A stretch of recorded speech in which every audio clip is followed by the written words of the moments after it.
So all this camera drama has got me thinking about brand loyalty and the medium format effect, and if that exists. There's a lot of vlogs about that, and it's like, oh, well, these 16 megapixel cameras render medium format useless. And it's like, that's sort of true if you crop everything.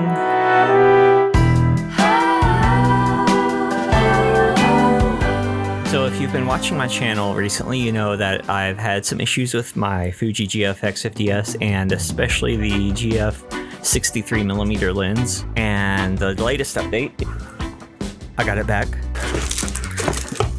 It has returned to the land of the living. I am promptly retiring this lens because I unfortunately just don't think I can trust it anymore.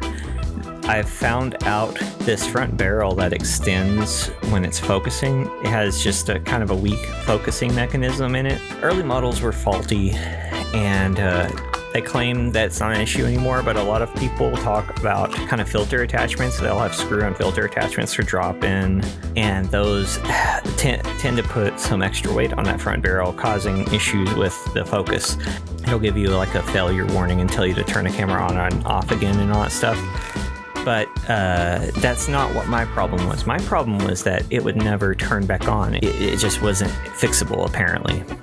The good news is that the GFX 50S seems to be working again. It hasn't given me any trouble since the initial headaches. I think part of that is the Kipon adapter.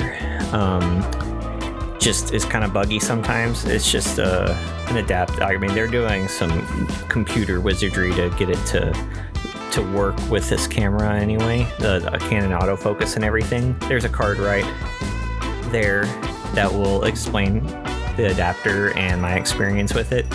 So what I'm probably going to do is I'm probably going to sell or just set aside the adapter for now, because cue picture, I have ordered the Fuji GF 32-64. I know I was saying that I was going to sell my Fuji, get rid of it all and everything, and just go to Hasselblad, which I can't say that I don't want to do still, but considering the expense of that and a couple of news items I've heard, I think I'm going to stick it out just a bit longer to see what I can get, and I'm not going to make this gesture anymore. So I heard some things about the Hasselblad XCD series cameras, but when I heard that the new one was still probably not as fast as this thing, I feel like that's a little disappointing, considering that they've improved everything else so much. I know they have all kinds of other great stuff on that camera, and it's super tempting. I'm gonna hold out just a bit longer. I've introduced a continuity error by putting a light behind me now. Before I go too far, I've got in the background here debut album from Noelle Wells, and obviously a musician. She was on SNL for a season, but she's also a photographer. She includes these Instax photos in early orders, and I guess the pre-orders. And I guess the pre-order is finished now, but it's cool that I got an actual Noelle Wells Instax print. I've listened to side A so far, and it's excellent. I highly recommend it. It's Noelle Wells. It's so nice. And I'll put a link to that in the description. Another thing that's been in my background is this wonderful little print by my friend Ash. I did the mental health chats with her a few months ago, and she's in my Indiana recap video, which again, and she's a great artist and a great photographer and a great friend. Join Michelle Singletary, Stephanie K. Smith, Sarah, Hugo Hernandez, Ronnie Pittman, and May as patrons. My Patreon contributes just a small amount of cash right now, but it's a huge help considering that this is a nights and weekend passion project. So your contributions matter a lot to me, and I appreciate my patrons. If you crop, you might negate your advantages, especially with something like the Sony A7R IV. But there's a thing, and if you just listen to a cinematographer talking about the different film formats, it's not necessarily that if you crop in my face is going to look any more special or whatever. It's expansion of field. That's what gives it the medium format look. And yeah, a lot of people are wrong about why medium format looks different. But it's a real thing. You can't change your field of view characteristics on a 35mm or APS-C or Macro Four Thirds by just backing up. Logically, off the top of your head, you could say, well, why don't I just step back and use a wider angle lens? Well, that changes the depth of field dynamic, and it changes, like distance is one of the factors of focus. So like up close, you'll like at an f-stop up close, you can have a narrower depth of field. But if you back up, as you back up, that depth of field expands. And you can offset this some, especially by lens construction, by aperture and adjusting the lenses. But there's only so far you can adjust. Like if you get to a certain point on medium format, you can't reach that same point anymore. And like 8x10, you would think, oh, these lenses must be incredible to resolve for that. It's like, not really. If you put that on a 35mm camera, you find out those 8x10 lenses are not as nice as you think they are. I'm sure there are some that are, but your average is not anything special when you put it on a 35mm sensor that can really dig deep in those. But it's made for a field of view that's 4x5 to 8x10 or even larger. So what that does is it expands your field of view. Yes, your depth of field and your resolution is technically just about identical.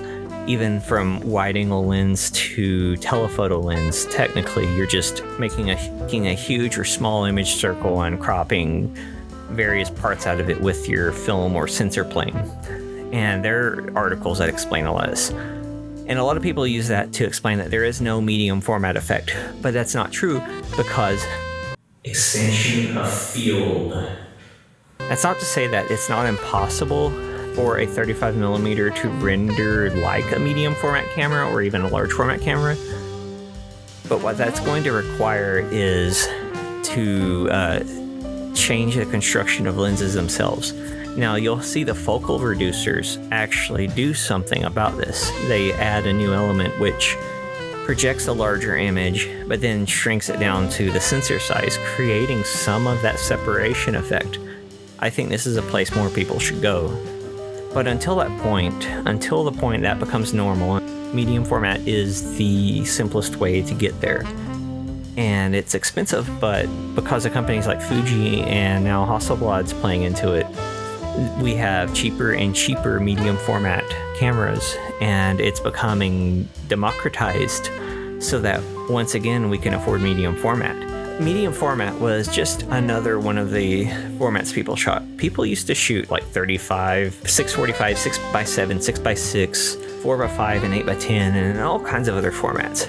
So for every photographer in the world to be stuck, at 35mm, full frame size is kind of ridiculous, because we used to have a diversity of camera types and shapes, even during the olden days. For us to not embrace that in the digital age is silly. Going consumer medium format is a huge step in that, and I applaud Fuji and Hasselblad for doing it, and also Pentax.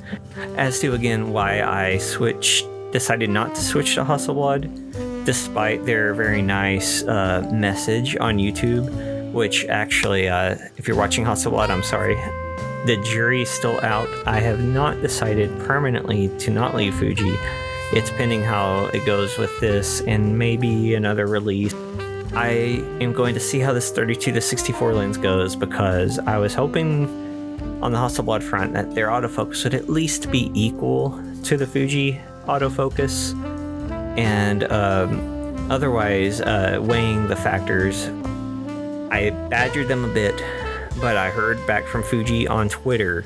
They were very nice, and the person who replied was actually very helpful and said that they would check on my lens personally in the New Jersey repair facility, and it did come back to me nice and quick.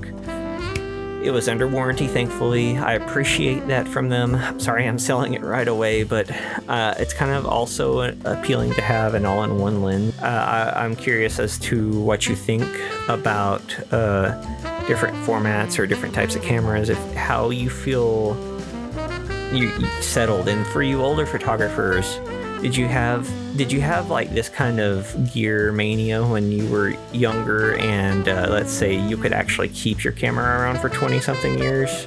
If you like this kind of, I feel like slightly different gear talk, but also the behind the scenes and inspirational and I guess cerebral moments of being a photographer and artist, please don't forget to subscribe. It helps me a lot. I've gotten some good comments. I love hearing from you.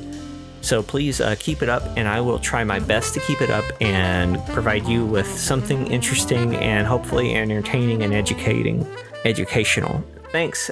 See you later. Bye.